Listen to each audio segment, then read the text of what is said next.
Sometime this week, you're going to open your banking app. And whatever number is in there, you'll feel the same quiet thought. It should be more by now. Here's the strange part. You earn money. You want to keep it. And month after month, it slips through anyway. Scientists have watched this exact failure happen live inside a brain scanner. And they found something unsettling. Every time you decide whether to save, there is a second person in the room. Someone you have never met. And your money keeps ending up in his hands. Who he is explains why saving feels impossible, and why it was never about willpower. Let's start with a test scientists have run thousands of times. $100 right now or $150 if you wait a year. If you're like most people, you already answered. The 100. Instantly. But look at what you just did. That's a 50% return on your own money. No bank on earth pays that.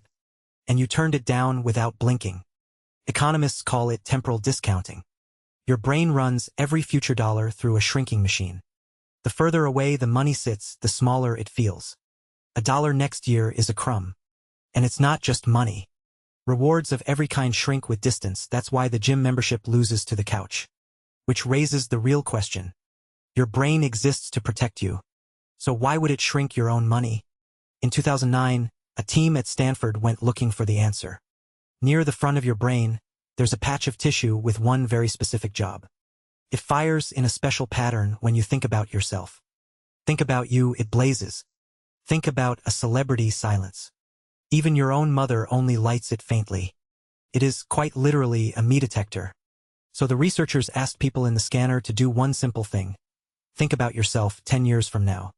And the meat detector went quiet. The pattern that showed up instead was the stranger pattern. On a brain scan, you in 10 years doesn't read as you. He reads as some guy. And here's what turns this from a curiosity into a money story. A week later, the same people came back and chose between small money now and bigger money later. The wider someone's stranger gap in the scanner, the harder they grabbed the cash now. The brain scan predicted the bank account. You've actually felt this your whole life.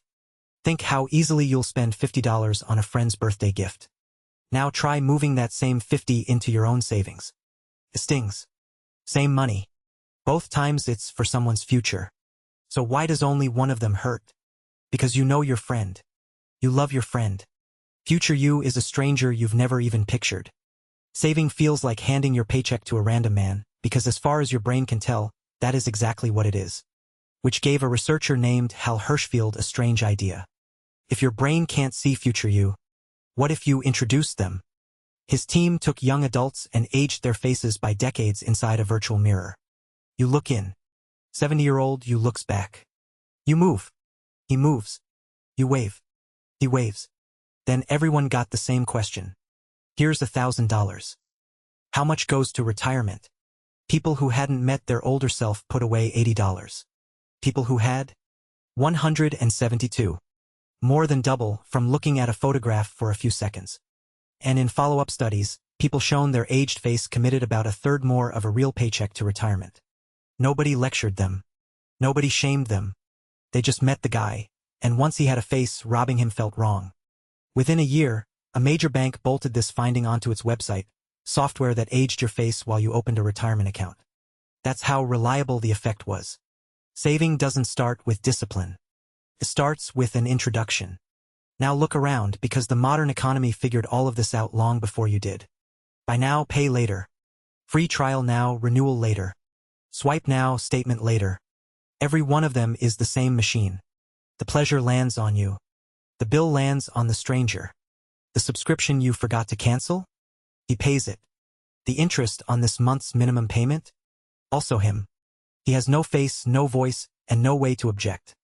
He is the perfect customer on earth. And the scoreboard is brutal. Roughly 4 in 10 American adults couldn't cover a $400 emergency from savings. That is not 4 in 10 weak people. That's thousands of engineers polishing the checkout button, and nobody polishing your Tuesday at 65. You brought a Stone Age blind spot to a fight against server farms. It was never a fair fight. So if you've been losing it, that's not a verdict on your character. It's a design working exactly as intended. So, can the gap be closed? Psychologists measure it with 2 simple circles, you and future you. How much do they overlap? People who feel more overlap don't just answer surveys differently. They hold more real wealth at the same age and the same income. An overlap can be manufactured for free tonight. Any face app can age your photo the same way the lab did. 30 seconds. It will feel uncomfortable. Good. That discomfort is your me detector finally firing for him. Second trick. Write him a letter 20 years from now. People who wrote one made better choices for days afterward, not just about money. Vividness spills into everything. And third, delete the word someday because someday is nobody. Give him a scene instead. A Tuesday morning. You're 65. The kettle's on, and he opens the account you're deciding about right now. Maybe you're not buying it. Future you is obviously still you. This is all just a brain glitch, right? Here's the twist. The scanner isn't glitching. The scanner is right. In 2013, scientists asked 19,000 people, from age 18 to 68, 2 questions. How much have you changed in the last 10 years? And how much will you change in the next 10? At every single age, the answer came back the same. I've changed enormously, but now I'm finished. Everyone believes they are the final version of themselves. At every age, everyone is wrong. They call it the end of history illusion. And it costs real money. The same team asked people what they'd pay today for a ticket to see their favorite band, playing 10 years from now. Average answer, $129. Then they asked a second group what they'd pay to see their favorite band from 10 years ago, playing next week. $80. That gap is you overpaying a future person to have your current taste in music. He won't. He'll be someone else by then. So future you genuinely will be a different person. Different tastes. Different fears. Maybe a different life. Your brain calls him a stranger because honestly he is one. But that cuts both ways. To the person you were 10 years ago, you are the stranger. Every dollar in your account right now is a gift he left you. He skipped things he wanted so you could have this. You never even said thanks. So the next time you open that banking app, read the number for what it really is. Not a score of your discipline, a record of how you treat a man you'll never meet. Saving was never willpower. It's kindness, passed forward between strangers who happen to share a name. One last question before you go. If saving feels like pain, why does spending feel like nothing? Shouldn't your brain feels a real pinch every time you pay? And the biggest companies on earth found the anesthetic.